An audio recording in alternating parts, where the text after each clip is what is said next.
Audio on demand from Vision Christian Media. You're listening to Momentum, a show that helps men succeed in life. And as we delve into this week's topic, a reminder that some of the content may be of a sensitive nature. Now, here's your hosts, Tim and Des. Okay, well, welcome to this week's Momentum. Tim and Des with you once again all around Australia. And look, wherever you may be tuning in right now, really appreciate having your listening ear and maybe your watching eye as well if you're watching us on YouTube, which is a brand new thing. But encourage you to check out the channel. And look, if you prefer the visual medium, that's cool. You can get to see Des and I. Again, we're not sure if that's a bonus or benefit or not, but perhaps a bit more engaging than just listening to us. But Des, how are you, my friend and co-host? Are you well this week? Yes, I'm doing very well. Thank you. That's great. This is a great topic that we're going to be talking about today, which is really good. But let me just say, momentumaustralia.org is our website. Lots of feedback, lots of questions on there. Podcasts are all on there. Please have a look at that. Look and see. There's lots of information that'll help you on your journey. And also don't forget the Momentum Caroline brought to us by our friends at Caroline Connections. And that's 1-800-000-MEN 636. Easy for guys to remember, which is really cool. But also our YouTube channel. And it's been going now for a few months, and it's Momentum for Men. So it's Momentum_for_men within YouTube, and you'll find all our, I think it's, 12, 13, 14 videos up there already. So that's really good. So to answer your question, yeah, I'm really good. That's great. And just to clarify, I don't think you'll find too many questions on our website, Des, but if you want to give a question, pose a question to us about something that's happening in your life, by all means, get in touch. And there's also lots of feedback as well on our website of people who have given us feedback. And look, the idea that we exist to help you out on your journey, that's what Momentum is all about. And if we can't help you, we can try and get you in touch and put you in touch with somebody who can. And look, our special guest again this week is somebody that we often refer to at Momentum because he's just got an absolute wealth of stuff when it comes to relationships and families and doing life better in general. The CEO of Focus on the Family Australia, Bett Ryan, is back with us this week. Welcome back to Momentum, Brett. It's a pleasure being with you once again. So we chatted about boundaries, and look, we all concluded at the end of that session that we probably needed a second show. So here we are again. And as we mentioned before, we are unpacking your new ebook, Understanding Healthy Boundaries, which is online at your website. That's families.org.au, families.org.au. And it's free. Don't forget, it's free. Free ebook, Understanding Healthy Boundaries, families.org.au. So Brett, let's launch back in. We did talk about in the first show a bit about what boundaries are and that sort of thing and why it's important to have them. I don't think we necessarily need to unpack that again, but let's talk about some of the reasons we don't put in boundaries, and then we're going to look at how we can do this with different parts of our life. And we did kind of talk about that, but I think it's important for us because often we don't, as people, put in boundaries for fear of repercussions or what that might mean, or breaking a relationship or causing tension in my family or my marriage or whatever it be. So we kind of let things slide, which then causes actually more problems than if we'd put a boundary in place in the first place. So I suppose let's speak into that space, because a lot of us might be even consciously not putting in boundaries because we're afraid of the repercussions. Yeah, very much so. And I think what we're talking about, what values are, what we're responsible for and what we're not responsible for. And unfortunately, people have been placed in situations where the happiness of the other person has been weighed too heavily on you as a person. So then we don't put those boundaries in place because we're fear of the repercussions or fear of letting down them. The expectations of an aging parent, for example, can be placed an enormous amount of pressure. And so it's not just in marriage, but it's also in life in general. So we have to know what we are able to, and what is practical, what is not practical. And then once we do that, once we have the power to make those decisions, then it gives us the freedom to make the choice. But when it's enforced upon us, when it's layered upon us to do something, to fix, to solve the issue, then that is not healthy. When we do something or say something, it's out of love, not necessarily of sacrifice. Now, I talk about we do things sacrificially, but to do things out of sacrifice can lead to resentment and to lead to bitterness. And that's not healthy for you, and it's not healthy for the other person, because they're going to know you're not going to do something.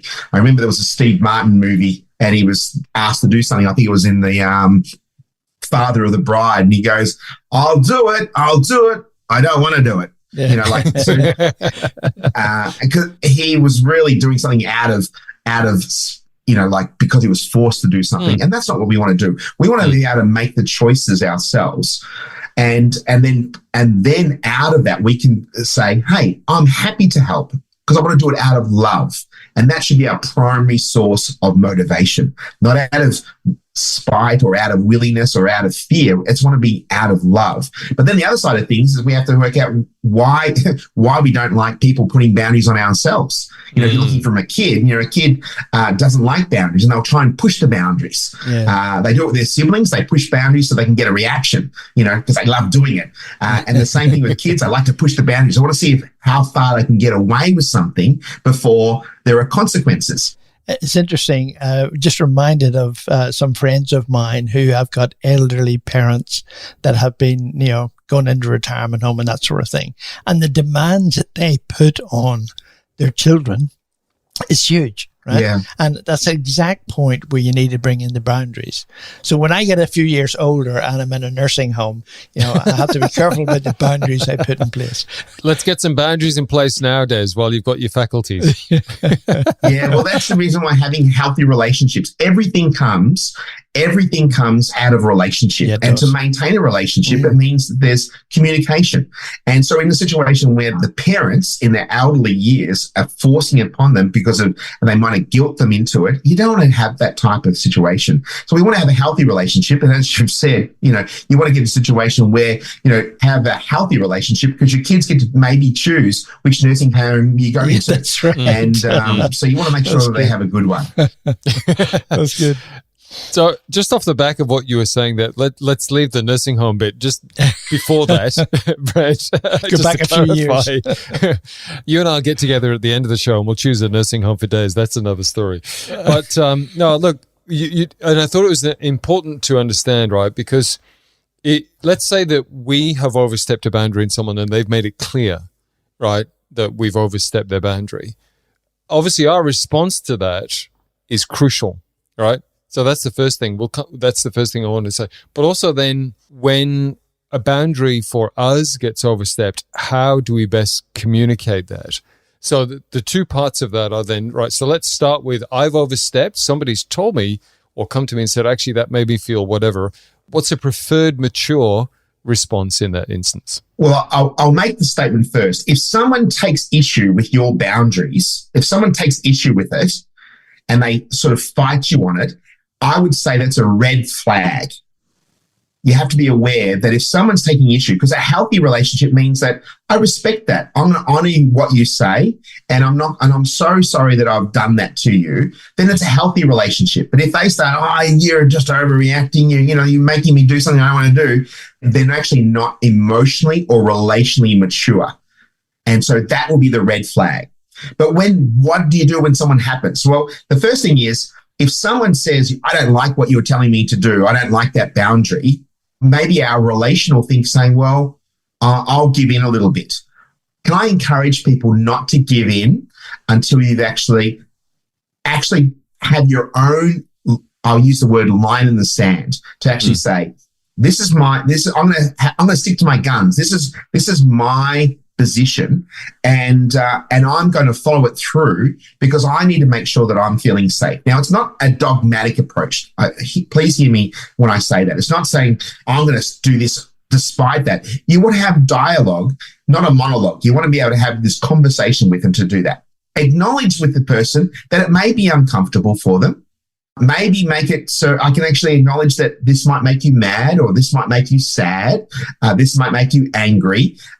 But these boundaries are important to me. This is my body, or this is for my mental health and well-being. I need to place these things. That's not being abusive. That's not being dogmatic. It's actually saying, I acknowledge that this may be uncomfortable for you, but I'm going to still stick to what I'm going to be having to do, follow this through. And acknowledge that it may be offensive, but we don't want to do something that's offensive in the sense that I'm going to do it despite you, because that's not healthy. But we don't want to be put into the situation out of fear of hurting somebody or making a decision or following it through because someone may be angry or maybe someone who's not going to be our friend for us. Again, that's a red flag with a relationship. And I think it's important to use the word I language rather than you language, meaning that I'm doing this for myself. If we start pointing the finger at the other person, it's actually more attacking, more aggressive. So when we're talking about this is what's good for me. This is my decision. And if we can stay calm in the disagreement, I haven't shared this with you before, but I always have this: learn to respond, not react. In a situation where you hear the other person, I hear what you're saying. I understand it may be frustrating. I'm responding appropriately with my tone, my volume. But if I react and the other person reacts, then we both start yelling. No one wins there. So we need to know that there are different boundaries for different settings, and we have to be very mindful of where those boundaries are put into place and when they're not. But I think it's important, as best you can, keep the peace. Do it in a calm manner, but also acknowledge where the other person may be coming from, but not be dismissive of their feelings and emotions. But I do think it's really important that you need to know what you're responsible for, what your values are, and what the other person does with them. It's out of your control, and you can't control everyone's opinions or reactions. So would you say, what if somebody is aggressive?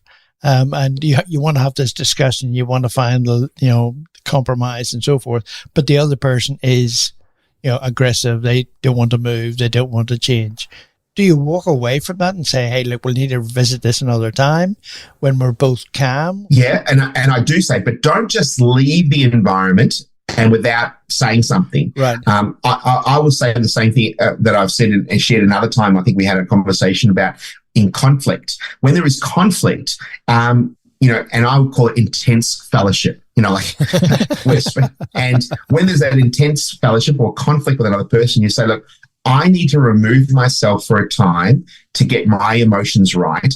And then we can have this discussion when we're both level-headed and we've had time to process.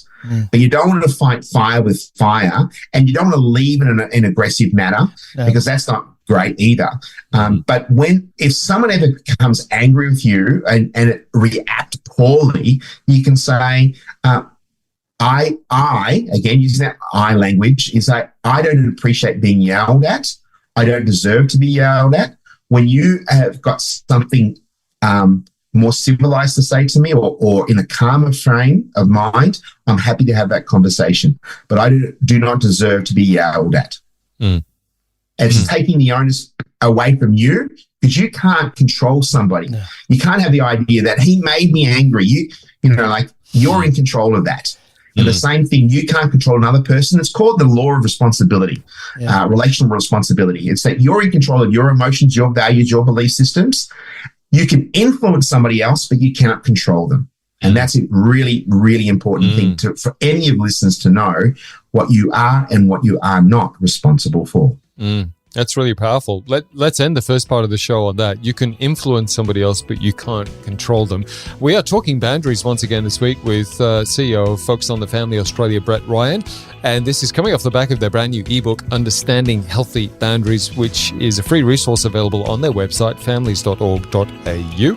We're going to come back and talk with Bett some more about boundaries in the second part of the show right here on Momentum. Stay tuned. This is Momentum, a show that helps men succeed in life.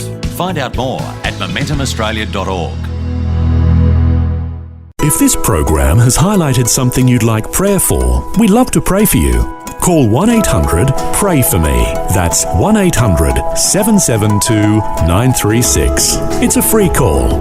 Or text 0401 132 888. You're listening to Momentum, a show that helps men succeed in life. Find out more at momentumaustralia.org. Welcome back to Momentum, part 2 of the second show with our special guest CEO of Focus on the Family Australia, Bett Ryan.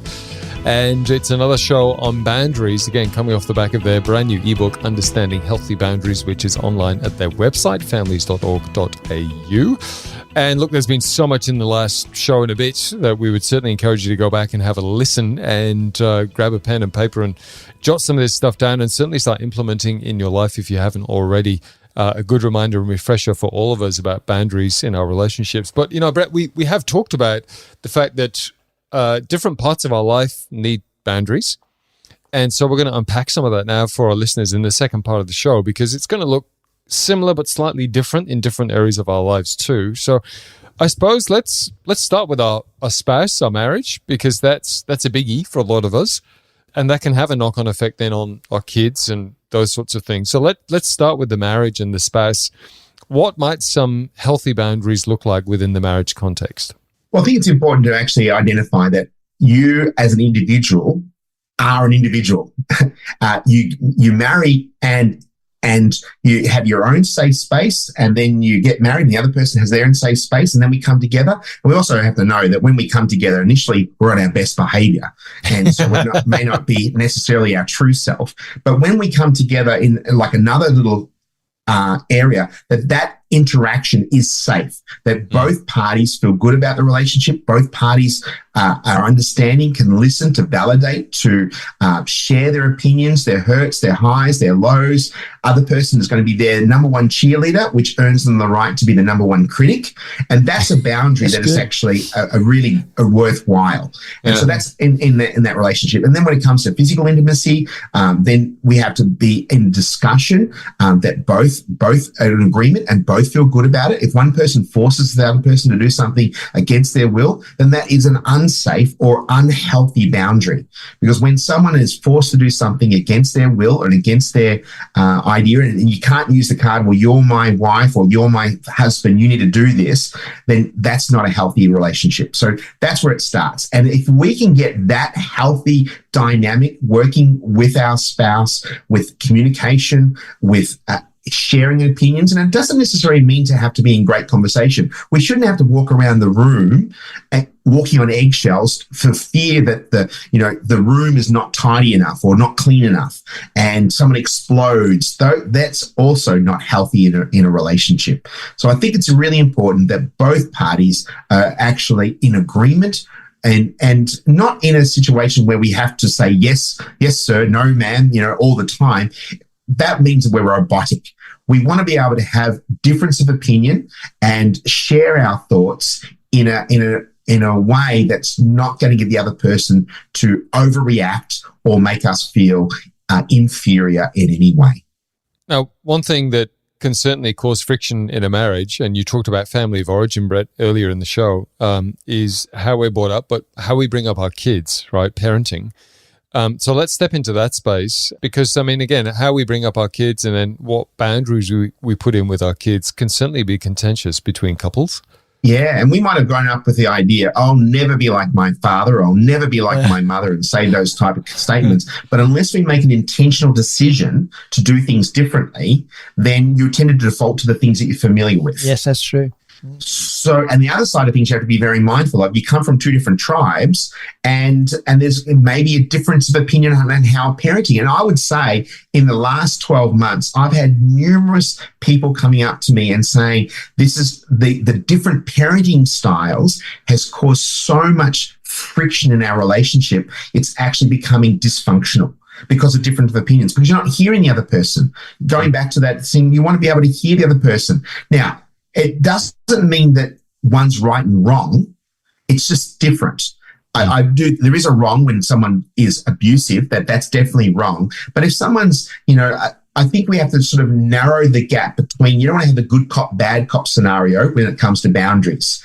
You want to narrow that gap. So the kids will do far better and thrive when mum and dad are in alignment, when they're in at least close to agreement as possible, because otherwise they'll play one off the other and say, well, mum says this or dad says this, I get away with this, and that should never happen. You should be in a united front. And when it comes to parenting, you might be, one has to become more strict and be less permissive, and the other one has to be less strict and a little bit more permissive, and get that balance right as an example.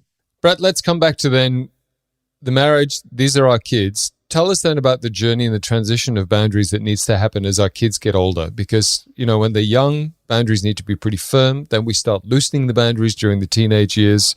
And then when they're adult kids, that's a whole other story. But let's stick with the transition then from kids to teenagedom for our kids. How do we balance that, letting loose some of those boundaries as our kids get older? It comes out of some key words, and these are in no priority order, out of their maturity. Some kids are very mature at a younger age, and other people have to be very old, and they're still not very mature. So maturity is an aspect. Trust is a very big one for children. Once trust has been broken, it's very hard to earn that, and kids want to be trusted. And so as they are maturing, as you can trust them, then the boundaries can move. But there's some boundaries that shouldn't move, because otherwise, if we're talking it from a biblical point of view, God's boundaries don't move. And if you keep on giving into the boundaries, they're going to try them with God, and God's boundaries don't move. So we need to be firm on some boundaries, the way that we talk to one another, the way that we show respect to one another, the way that we honor one another. They are immovable boundaries. But if you want to give them freedom about how they can choose what clothes to wear, that's, within reason, what's appropriate, what's inappropriate, who they can go out with. Again, you can't control everything. When they're younger, it's fantastic. You know what they're going to wear, what they're going to eat, who they're going to be with. But as they're maturing, as they're going into young adulthood, you've got to give them some freedom to learn to let go and let God take them, because God loves your kids more than you will ever love them. And as they're going through those things, it means that you're actually saying, I'm setting you up for success. I want you to become a self-sufficient, able to serve their community, able to run a household. So that's what you want to prepare them for, the realities of this world. But if you are keeping them in bubble wrap, and they're not allowed to make any decisions, not allowed to trust them with anything, then you're not setting them up for the realities of the world. And they might actually rebel. They do the opposite that you want to do. So it's all out of relationship, all out of trust, and allowing them to make their own choices, even though they may not agree with them, and even though they're things that may be against what you think would be best for them. Sometimes we have to allow them to go through the school of hard knocks and actually make choices, and they have to face the natural consequences of those choices, but you'll always be there to pick up the pieces if they needed to. One more thing before we wrap up for the show, Brett. We haven't talked about work boundaries. Maybe that can be another show in itself, but let's talk quickly about family boundaries. And we're talking, I suppose, extended family now, not just marriage and kids, but families and family get-togethers. Of course, we've just had them over Christmas, New Year, that sort of thing. And for some people, that will be a really horrific time trying to navigate some of those internal family relationships and keep healthy boundaries and all of that sort of stuff. Some thoughts then around families generically, and particularly the get-togethers that happen throughout the year, whether it's Easter, Christmas again, and other things.